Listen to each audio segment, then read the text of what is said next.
right, ladies and gentlemen, it is a weird day here at Plant, but we are moving right along. Everyone should have their notebook out. Tomorrow, you have a test, 25 questions, all multiple choice tomorrow on the executive branch.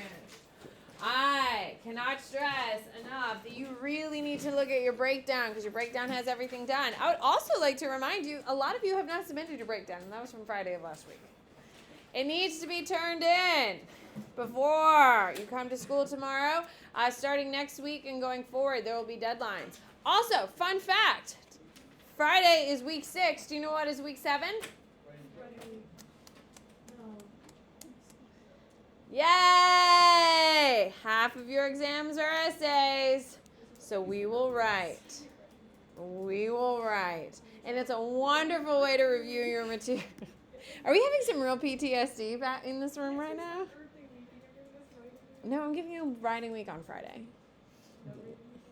No, you will learn how to write essays on Friday and you will have them over the weekend.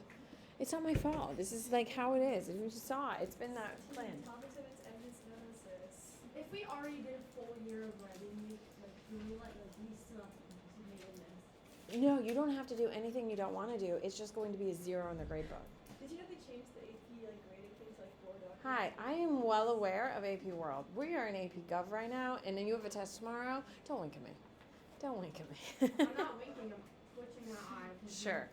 Here we go. Well, it's part of my charm and charisma here. Yesterday, we talked about the executive branch, which is what we've been doing all week. You do have a test tomorrow. Definitely look down at your breakdown. Make sure you have them submitted, please. Yesterday, we left off with powers of the president. Yes, we talked about delegated, which are specifically stated in the Constitution, which means they're a commander-in-chief, they can pardon, they have foreign powers. It doesn't have a ton of powers in the Constitution because they purposely wanted it weak because they didn't want a king. We left off yesterday at the War Powers Clause. What document holds the War Power Clause, Toby? Yes. Constitution. Anytime you see a clause, it's always going to be Constitution, Constitution, Constitution. You need to know this is in the Constitution, the War Powers Clause, and it's supposed to limit a president's ability to wage war for 60 to 90 days. Why is that funny in 2023? Why is that funny in 2023? Why, Joseph? Yeah, why is it funny? Why can't a president, why did they give the president 60 to 90 days? And why is that funny now? Didn't Biden, No. It has nothing to do with Biden. Biden has not declared a war. Guys, when was this document made? Like a while ago. Good. You need a writing week, girl. You need a writing week. That tells me right now you need a writing week. 1787 is when the Constitution is written, is ratified in 1789. Okay? It's back in those times. How much damage could a military do in 60, 90 days? In 1789? A lot or very little? Very little, because they'd have to move all their troops somewhere, and moving that type of people, getting them enough clothes, all that stuff, food, rations, military, it takes about 60 or 70 to get people lined up and ready to go. Today in 2023, how quickly can we blow a country off the map? 15 minutes. Actually, the United States can bomb any country in the world in 15 minutes. That's an old statistic. If we know it, it's old. Yes? That is researchable. You can look online. And if that's what they have published online, I bet you right now it's faster than that. Yes? Because this is Cold War information. That the United States could blow up the Soviet Union within 15 minutes of they could have bombs on the ground in the Soviet Union by the time those first bombs hit the United States. That was in the 80s and the 70s. So do you think we're faster? I feel like 30 seconds. We're at least down to like maybe a few minutes.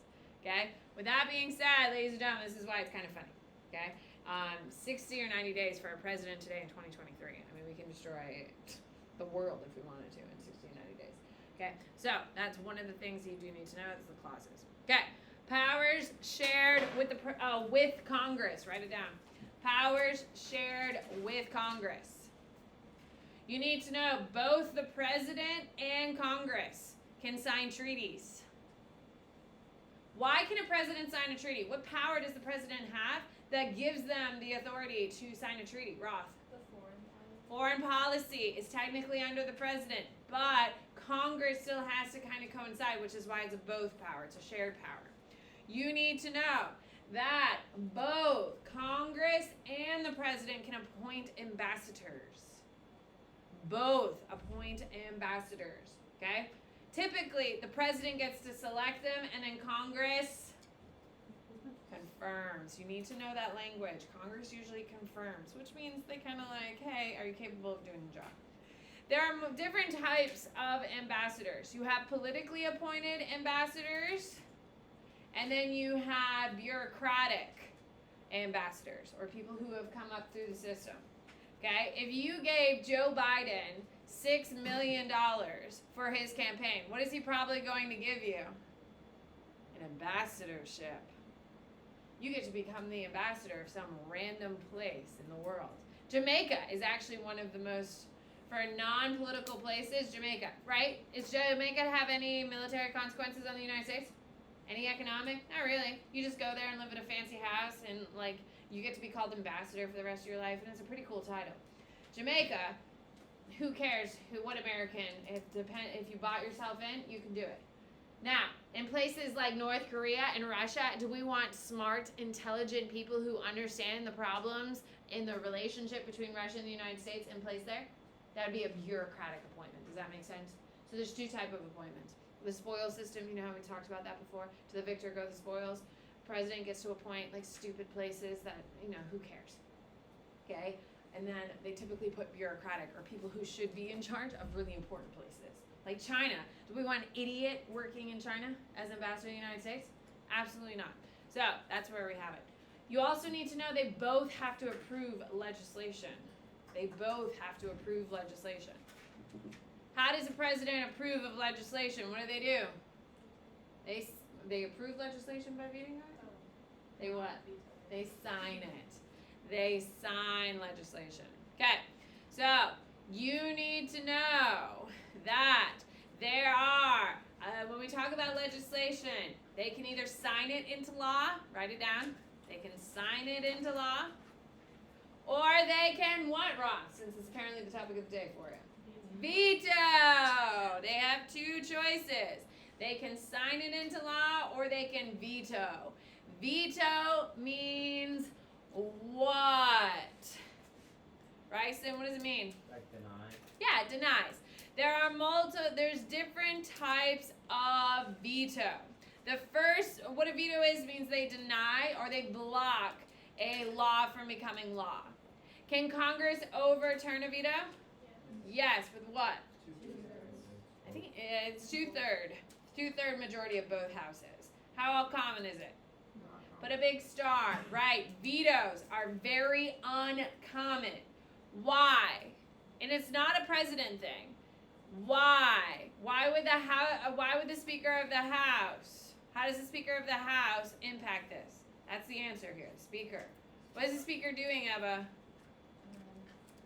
They're convincing the No. Rohan. You just don't want those ones so that they can put in the house for Yes. Why, Rohan? because they think it's like not their party, so they take their law. Kind of. You're flirting with it. Write this down. The Speaker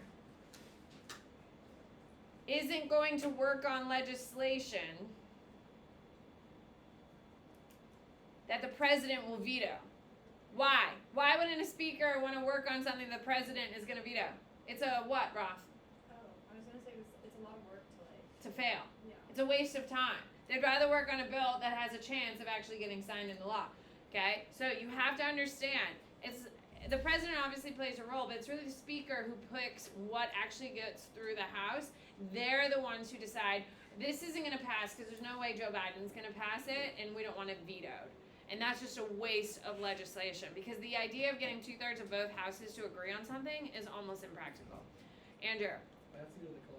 Do you? Pocket veto. That's your next type of veto. Pocket veto. You need to know that at the end of Congress's term, put it in a box, you have to understand it or underline it something. At the end of Congress's term, Thank you. if a president doesn't sign,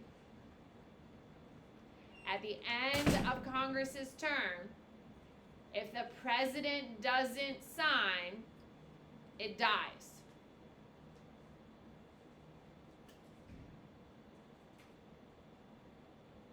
It means it's no longer a law. It's not a law. That's a pocket veto. They essentially put the bill in their pocket and walk away with it, as in it doesn't exist anymore. Put a big star. Put a big star. If Congress is still in session after the bill was signed, 10 days, then the bill becomes a law. Wait, after it's signed? After it's signed, if the president doesn't have to sign it for it to become a law. Only when it doesn't sign it at the end, that's why we underline at the end of the congressional session, that's only when it becomes a veto. So, let me clarify because I see your faces. Okay. The judicial term is typically September 1st, the first week of September, and it goes to the mid of June with obviously a break for the holidays in the middle, right? It's your typical school year is what Congress works, okay? What that is if you're in June 27th and you sign a bill, you're at the very end of the term, yes? Of that congressional session. If the president doesn't sign it, what happens to that bill that just got signed on the 27th? It's a pocket veto, it dies. Now, if Congress passes a bill on September 9th and the president doesn't sign it, it then becomes a law. So, the president doesn't have to sign. Put another star. Oh, I sneezed stuck. The president doesn't have to sign a bill for it to be a law.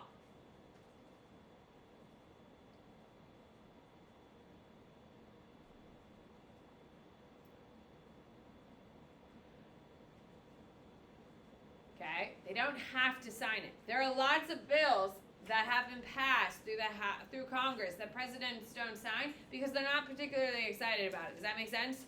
They don't hate it because it's popular with the people, but they don't love it and they don't really want their names affiliated with it. Does that make sense? If presidents are excited about a bill, they do a what? A signing statement. Write it down. If a president is excited about a bill, they do a signing statement. Okay? It's a photo op, is really what it is. A signing statement is a photo op where the president stands with a bunch of people who this bill matters to. So, if we just passed Congress, the law of Hilty, that everyone, I don't know, gets free cake on Thursdays or whatever. Okay? Who would Biden have next to him? Hilty, because we're celebrating Hilty. That's why the law was passed and all that stuff. So, they just passed a sexual abuse survivors. So, advocates for sexual abuse was there next to Biden, talking about how important this is for victims of sexual abuse. Does that make sense? That's a signing statement. It shows that the president wants to be a part of it. If the president does not hold a signing thing, it means the president doesn't really want to be tied to it. Does that make sense? And it's pretty common that happens. All right, you need to know that there is something called a line item veto. A line item veto, which means the president cherry picks what he likes in a bill, or she, because there's going to be a she at some point, what she or he likes in the bill and vetoes the things they don't like in the bill. So they can approve some of it and not cherry pick it.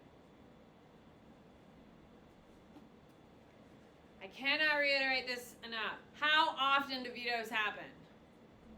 Practically never, because Congress isn't going to work on something that is going to be vetoed by the president. And to get 2/3 of majority in both houses is a really high threshold, and it's probably not going to have that. So they're going to lose every time, and they don't want to waste their time. Can we agree? Okay. You need to know the term executive privilege. Skip a space, center it. Executive privilege.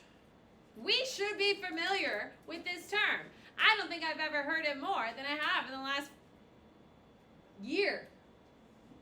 Okay, Donald Trump is using this a lot as his defense, and you've probably heard him say executive privilege. If you've seen any of the news coverage, he's going to court saying he has executive privilege on pretty much all the things, and that's why he shouldn't be tried on this. Whether you agree with him or not, that's one of his big leading legal arguments is. So what is executive privilege? It is the protection of the president to have off-record conversations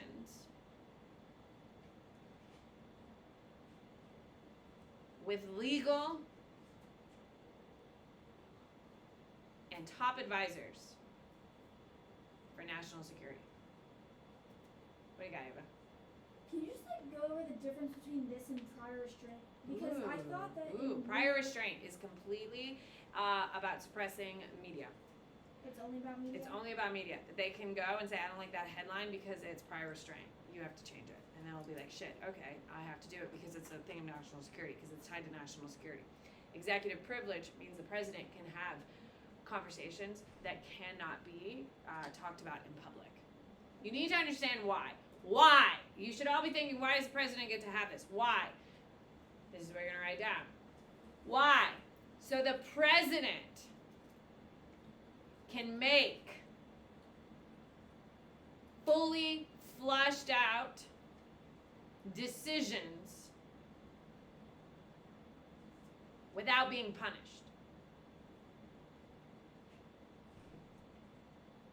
When you're in a room and you are talking about the security of the United States government, you need to be able to have tough conversations. Can we agree?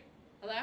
You need to be able to say the things and have the conversation. Is this on the table? Are nukes on the table? No, nukes are not on the table. Okay, they're off the table. So then what's the next thing done? Are we doing ballistic missiles? Is that on the table? You need to be able to have open conversations with political advisors and legal advisors so good decisions can come to. Yes?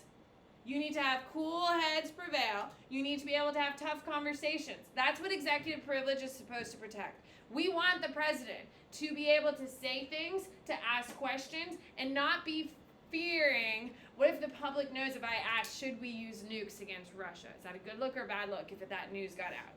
It's a bad look.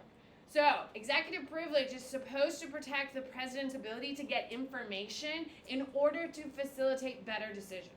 That's what it's for. Is it a good thing? Yes. It has been, the whole point of it is a good thing. Has it been abused by presidents? Yes. Who was the first one to flagrantly abuse this position? What do you got, Hayden? Nixon.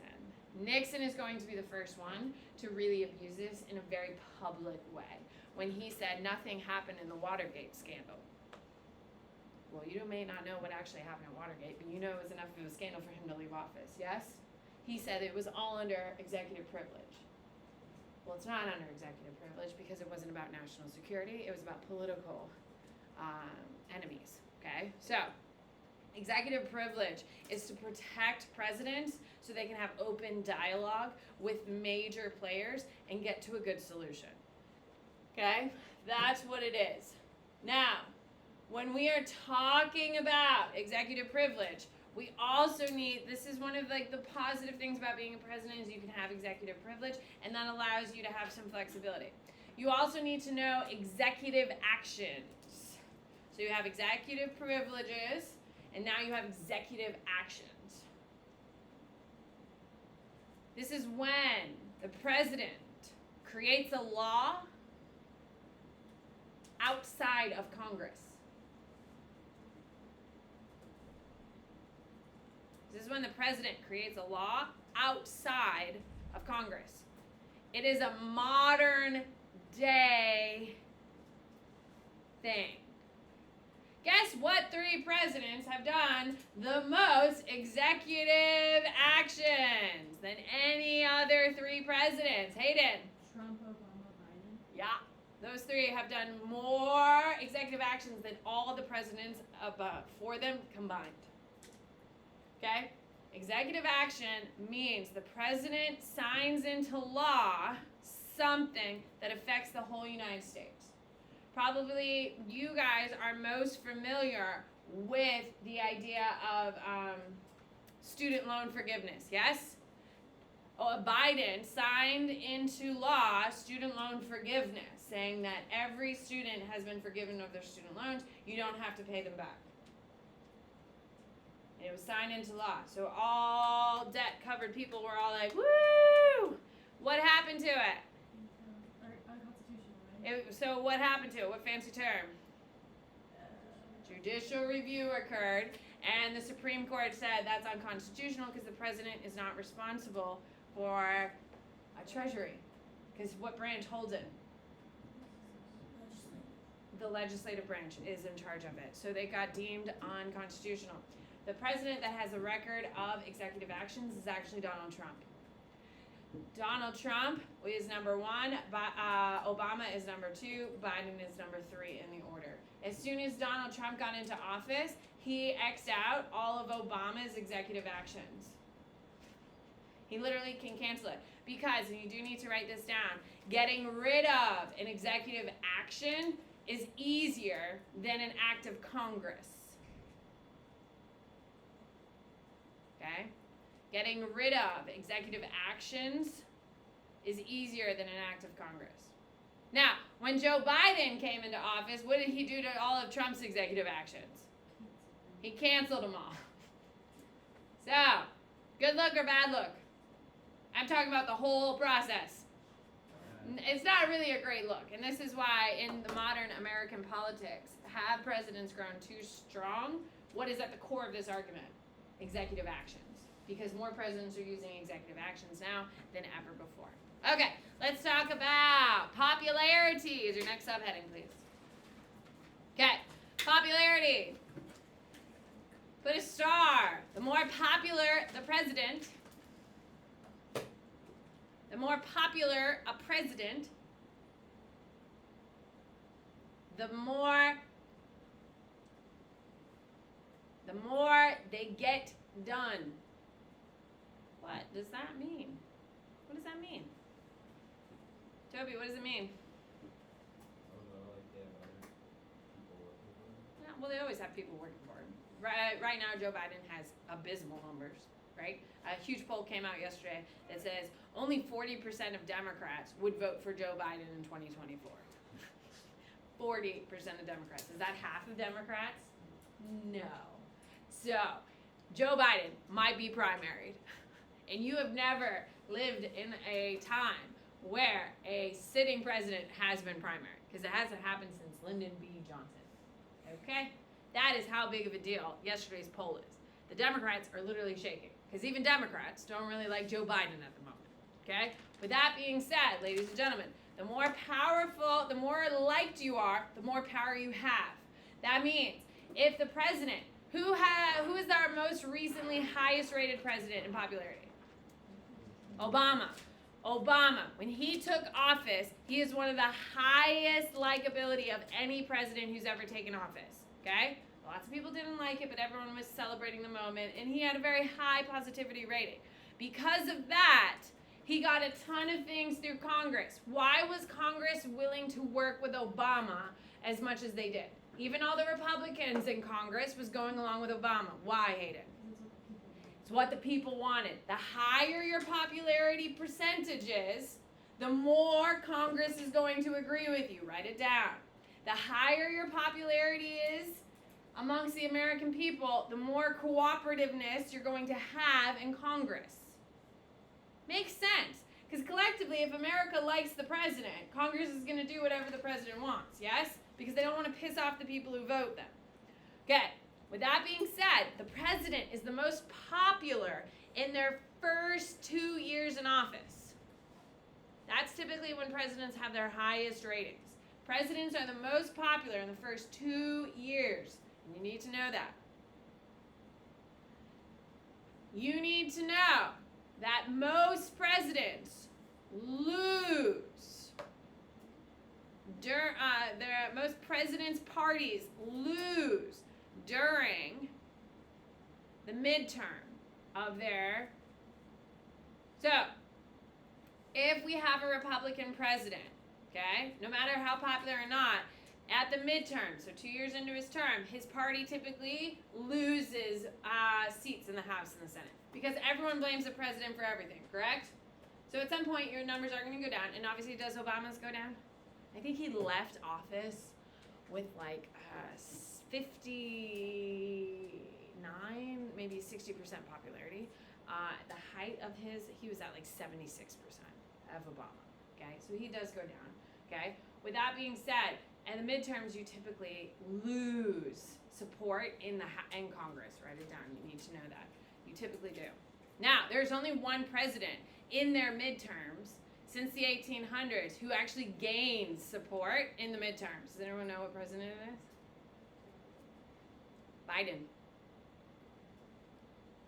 Biden is the only one who's broken the curse since the 1800s because presidents expect to lose seats in the House. Biden actually got a bump. It was supposed to be a red wave in the midterms last year. It was supposed to be all red. They were supposed to take, Republicans were supposed to take the House. They didn't. The House is fractured, remember? They didn't get the big wave. Why? Abortion. Abortion. They went after abortion really hard in a bunch of states, and a bunch of those states flipped blue that they weren't expecting. And that's what's caused so much chaos in the Republican Party. I mean, there's plenty of chaos in the Democratic Party. Did you not see the poll that came out yesterday? God damn. All right, here we go. You need to know that the popularity of the president, okay, the popularity of the president affects the rest of the party.